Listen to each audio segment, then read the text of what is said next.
Welcome to my channel Tansuman Classes. So class 7 today we read chapter number 10 और chapter number 10 जो है वो है रीजनल कल्चर्स के बारे में कि कैसे एक रीजन में कल्चर बहुत ज़्यादा पनपा आगे उसने तरक्की करी।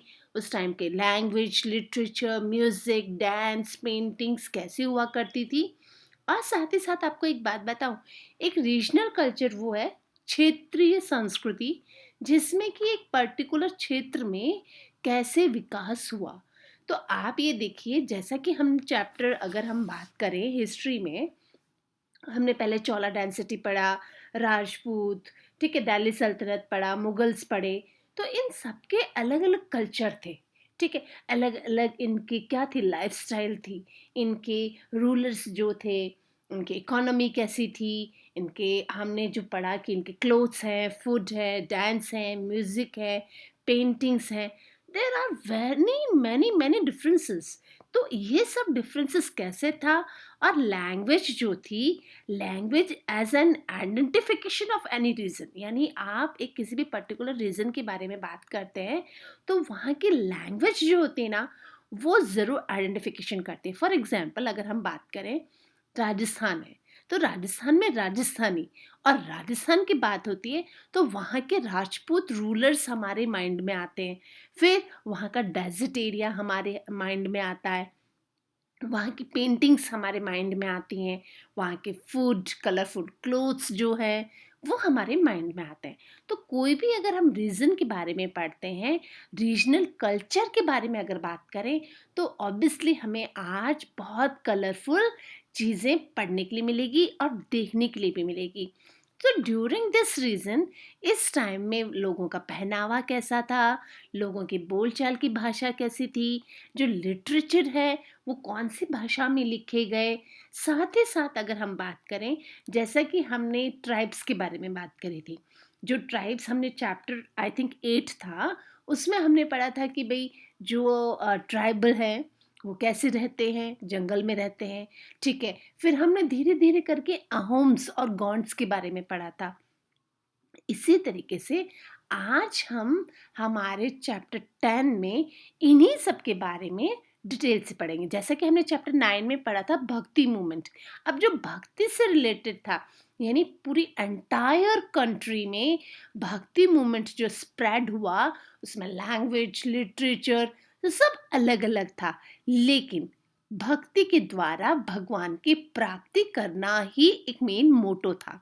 ठीक उसी तरीके से स्मॉल किंगडम्स जो थे, उनमें रीजनल कल्चर जो था वो कैसे इन्फ्लुएंस हुआ, और उसके इन्फ्लुएंस किस तरीके से, जो आइडियाज़ थे, जो ट्रेडिशन था, उसने इसको किस तरीके से आगे मॉडिफाइड किया और एक नया फॉर्म बना। आज हम उसी नए फॉर्म के बारे में पढ़ेंगे कि कैसे रीजनल कल्चर आगे डेवलप हुए। Let's start the chapter. So before we start the chapter, please like and subscribe my channel and press the bell icon also, so you will get more videos. देखिए, जब आप chapter को सुनते हैं ना, तो आप ये ऑब्वियसली मानिए, आप क्लास 7 में हैं, तो ज़रूरी नहीं है कि आप पर्टिकुलर आंसर याद करके ही करें। एक्चुअली जब आप चैप्टर पढ़ते हैं ना, आप ध्यान से सुनते हैं ना, तो भी आप उसकी फॉर्मेशन अपने ओन वर्ड्स में कर सकते हैं। इट मीन्स, यानी आपने अगर चैप्टर अच्छे से पढ़ा है और समझा है, तो आप उसकी फॉर्मेशन जो आंसर है उसको खुद फॉर्मेट कर सकते हैं। You are able to do this, so listen carefully. And साथ ही साथ में जो मैम नोट्स को अंडरलाइन करते हैं ना, यू शुड ऑल्सो, तो वो आपको कहीं ना कहीं हेल्पफुल होंगे। So let's start the chapter. Chapter 10, the flooring of regional culture. यानी जो रीजनल कल्चर है, इसमें एक कल्चर की बात ना करके हम ऑल ओवर इंडिया की अगर बात करें, और स्पेशली हम साउथ की बात करें, तो आज हम इसमें उसी के बारे में बात करने वाले हैं कि वहाँ के रूलर्स कैसे थे, वहाँ के लैंग्वेज कैसी थी, कल्चर में क्या चेंजेस आए, इवन यहाँ पे अब उनकी लाइफस्टाइल भी चेंज हुई। Let's start the chapter. So you will read about the Bhakti movement in previous chapter number 9. a wave of bhakti overtook the entire country. जैसा कि आपको पता है कि भक्ति मूवमेंट जो शुरू हुआ था वो सारे एंटायर कंट्री में एक साथ हुआ था and it enriched the culture of the medieval period. जैसा कि हम हमारी इंडियन हिस्ट्री की अगर बात करें तो we divided into 3 parts. Ancient history है, मिडिवल हिस्ट्री है और मॉडर्न हिस्ट्री है.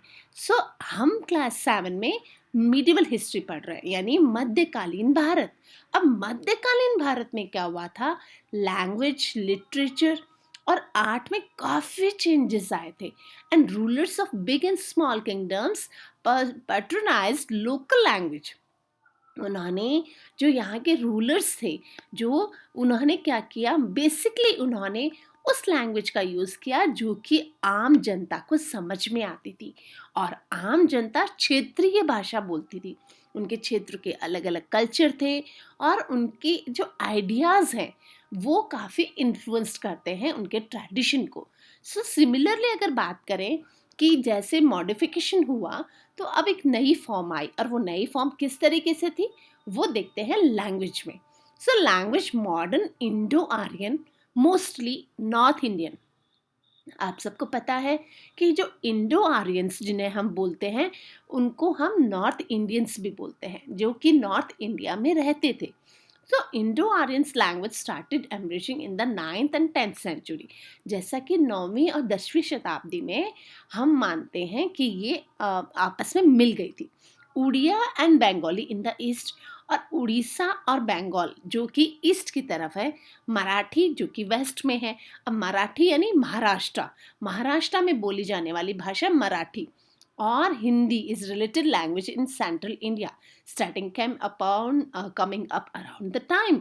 यानी उस समय उड़ीसा जो कि उड़िया भाषा जो है उड़ीसा में बोली जाती है, बंगाली बंगाल में बोली जाती है, मराठी महाराष्ट्र में बोली जाती थी.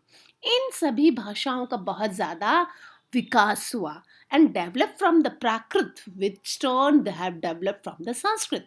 और प्राकृत जो भाषा है वो डेवलप हुई संस्कृत से. So Prakrit was used by the Mahavir and Bauddha. जैसा कि हमने चैप्टर में पढ़ा था कि लॉर्ड महावीर और लॉर्ड बुद्धा ने शुरू करा था, कौन सी भाषा का इस्तेमाल करा था, उन्होंने प्राकृत भाषा का इस्तेमाल करा था एज अकॉर्डिंग टू 2500 साल पहले यानी 2005 ईयर्स अगो उन्होंने प्राकृत भाषा का इस्तेमाल किया. और आपको ये भी देखने के लिए मिलेगा कि in 2014 Oriya became the 6th language to get the state of the classical language. और क्लासिकल लैंग्वेज की बात करें तो जो उड़ीसा है, उड़िया जो भाषा है उसको 6th लैंग्वेज के नाम पे ओहदा दिया गया. Find out the name of the other classical language. आपको ये भी मालूम करके कमेंट बॉक्स में ज़रूर लिखना है. In our country so Tamil was patronised by the Chola king. और चोला जो किंग थे उस टाइम में तमिल में थे तो तमिल भाषा वहाँ पे पैट्रोनाइज हुई. As a administrative record was maintained in Tamil, Telugu and Kannada. So the चार kings encouraged the development of the Malayalam. और इसी वजह से मलयालम को बहुत ज़्यादा डेवलप करने की ज़रूरत महसूस हुई. हिंदी वॉज वाइडली स्पोकन और हिंदी पहले से ही बहुत ज़्यादा बोली जाती थी. Barge and Awadhi was the 2 popular delicate. यानी ये भाषाओं का इस्तेमाल बहुत ज़्यादा होता था, लोग बहुत ज़्यादा समझते थे. और पंजाबी और सिंधी जो है वो भी काफ़ी विकास कर रही थी, ग्रो कर रही थी उस टाइम. सो द तुर्क इंट्रोड्यूस पर्शियन इन इंडिया. उसी समय में जो तुर्क जो लोग हैं, तुर्किश जो है, उन्होंने इंट्रोड्यूस किया इंडिया में Persian language and it became the court language. और उस समय ये कोर्ट की लैंग्वेज भी बन गई थी. सो द एडमिनिस्ट्रेटिव अगर बात करें हम तो record one mention in Persian language. क्यों? क्योंकि यहाँ पे तुर्किश आ गए थे. Over the time Persian and Hindi came together to form a new language. और अगर हम बात करें कि पर्शियन और हिंदी दोनों का मिश्रण, दोनों को अगर हम जोड़े आपस में केम टुगेदर, तो इन दोनों लैंग्वेज का जो यूज़ हुआ वो हुआ उर्दू में. और उर्दू क्या है? It's means camp. एक कैंप जो कि सजेस्ट करता है लैंग्वेज ओरिजिनली बोली जाती थी मिलिट्री कैंपस में, यानी जो कि सिपाही होते थे, वो लोग मिलिट्री कैंप में इस भाषा का इस्तेमाल करते थे. So during the reign of the latter Mughals, Urdu was widely used to write poem and biography.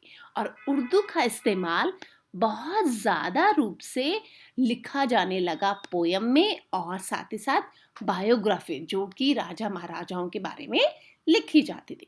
अब लिटरेचर की जो कि साहित्य है, अगर हम उसकी बात करें तो उसमें भी इन भाषाओं का बहुत ज़्यादा इस्तेमाल होने लगा.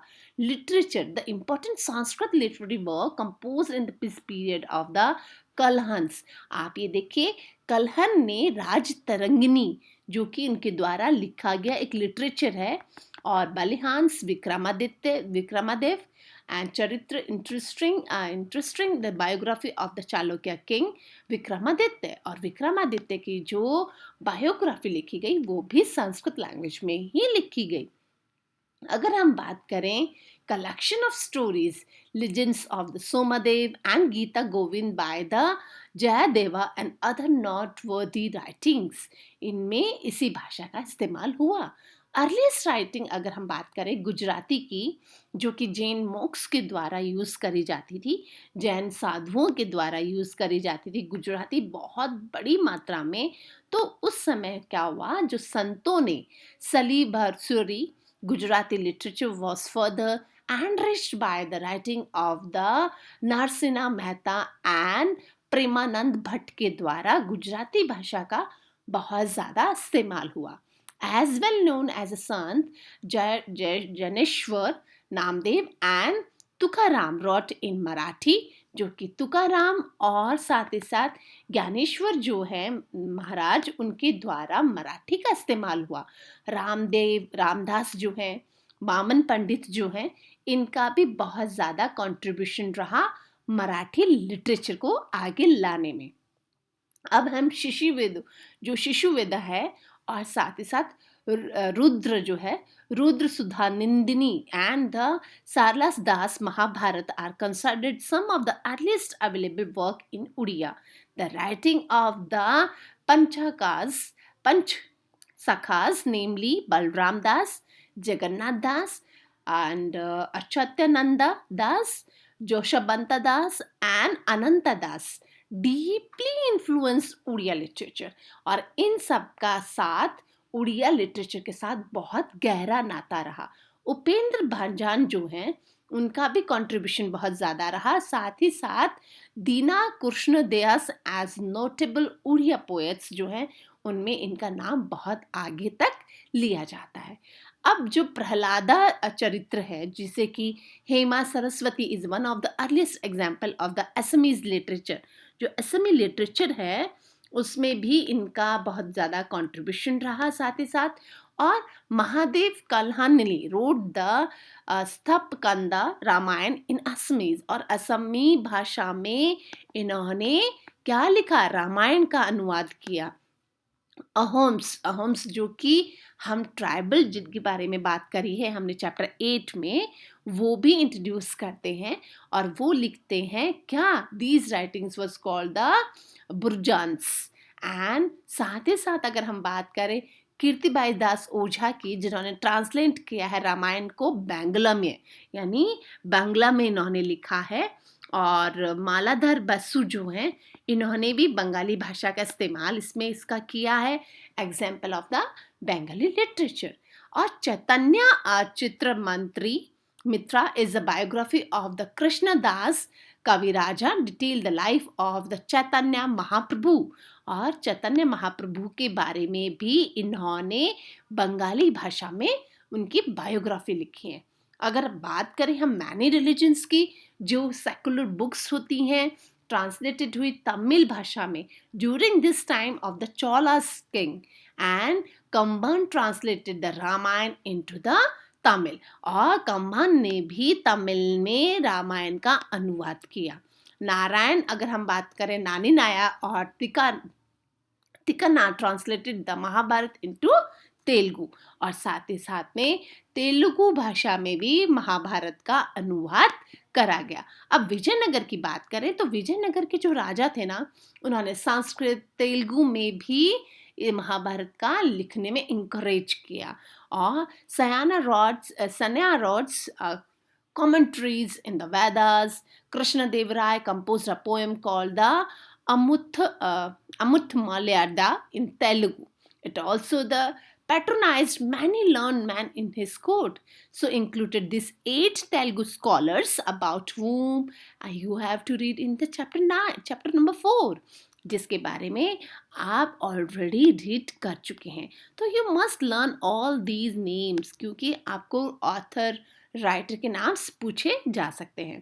अब हम बात करें कन्नड़ा की। कन्नड़ा भाषा जो है उसका भी बहुत ज़्यादा एनरिच्ड हुआ by the writing of the Pampa, Ponna, Ranna, popularly known as the 3 jewels of the Kannada literature, यानी 3 ज्वेल्स के नाम से इनको जाना जाता है। अगर हम बात करें चंद्रप्रदाय की, चंद्रप्रदाय जो कि पृथ्वीराज रासो, जिन्होंने हिंदी लिटरेचर जो बहुत ज़्यादा फेमस है, पृथ्वीराज चौहान के बारे में इन्होंने बायोग्राफी लिखी है। और चंद्रप्रदाय के जो पृथ्वीराज रासो है उन्होंने हिंदी लिटरेचर लिखा है। तुलसीदास है, सूरदास है, वो भी हिंदी पोएट हैं, बहुत फेमस। और साथ ही साथ तुलसीदास जो है उन्होंने Ramcharitmanas, it's one more question, आपको यहाँ पे एक क्वेश्चन बनता है कि रामचरितमानस किसने लिखी है। तो it will be written by the ये जो भी रामचरितमानस जो है वो तुलसीदास के द्वारा लिखी गई। It is wrote by the Tulsidas. So collection of Surdas poetry की अगर हम बात करें तो उसमें भी सूरदास ने बहुत सारी पोएम्स लिखी हैं। प्रेम वाटिका जो कि Rakshana and the Shrishtiya by the Bihari are notable work in Hindi. Malik Mahmood जायसी, जो कि मलिक महमूद जायसी के बारे में भी आपसे एग्जाम में क्वेश्चन पूछा जाता है कि मलिक महमूद जायसी जो है पद्मावत, जो कि is an important literary work of the Awadhi, जिन्हों की अवधी भाषा में बहुत ही इम्पोर्टेंट लिटरेरी वर्क लिखा गया है। अमीर खुसरो जो है इन्होंने पर्शियन लैंग्वेज का यूज़ किया था। और पर्शियन लैंग्वेज का अगर हम बात करें तो पर्शियन लैंग्वेज में जो उन्होंने लिखा the Ramayana and the Mahabharata, Bhagavad Gita, और साथ ही साथ में Upanishad were translated into Persian. यानी जो अमीर खुसरो हैं इन्होंने तो सारी किताबें ही पर्शियन लैंग्वेज में इन्होंने क्या कर दिया, उसको ट्रांसलेट कर दिया ताकि सबको समझ में आए। और अरबिक और तुर्किश भाषा का ट्रांसलेटेड था इनटू पर्शियन, यानी अधिकांश किताबों का इन्होंने ट्रांसलेट कर दिया। अगर हम बात करें अबुल फजल की, अबुल फजल जो है जो कि बहुत ज़्यादा अच्छे राइटर थे और इनको बहुत ज़्यादा माना भी जाता है बिकॉज इन्होंने अकबरनामा लिखी। और अकबरनामा जो है वो है बायोग्राफी है, वो अकबर के बारे में है। तो अबुल फजल ने अकबर के बारे में बहुत ज़्यादा लिखा है अकबरनामा में, जिससे कि हमें अकबर के बारे में पता चलता है। So the part of it is called the Aine Akbari. Jahangir's memories are called the Turkish Jahangiri. अगर हम बात करें तो आईने अकबरी जो किताब है उसमें अकबर के बारे में हमें काफ़ी कुछ देखने के लिए मिलता है। और अब्दुल हमीद जो हैं उन्होंने भी अपनी बुक में इसका जिक्र किया है। जो लाहौरी रोड द ये जो पद्म समाधा जो है, and many directories many dictionaries in Persians were also complete in this period. और बहुत सारी डिक्शनरीज का भी इन्होंने इस्तेमाल किया। लुक एट दिस ब्यूटीफुल, ये देखिए कितनी प्यारी सी पेंटिंग बनाई गई है। और एक पेज है ये इलस्ट्रेटेड पेज फ्रॉम द तूतीनामा, जो कि वहाँ से लिया गया है। Delhi and Lucknow were the main centres of Urdu poetry and literature. जो कि दिल्ली और जो लखनऊ है वो इम्पोर्टेंट सेंटर थे किसके, उर्दू पोइट्री के। यानी इम्पोर्टेंट अगर आपसे पूछा जाए कि उर्दू पोइट्री जो है लखनऊ और दिल्ली जो है वो मेन सेंटर थे किसके, उर्दू पोइट्री एंड लिटरेचर के। And Mirza Ghalib was perhaps greatest Urdu poet. और जो मिर्जा गालिब है वो उर्दू के बहुत ही अच्छे पोएट हुआ करते थे। So thanks for watching this video and second part हम सेकेंड वीडियो में ज़रूर डाउनलोड करेंगे। So thanks for watching this video, like and subscribe my channel. Thank you, good day.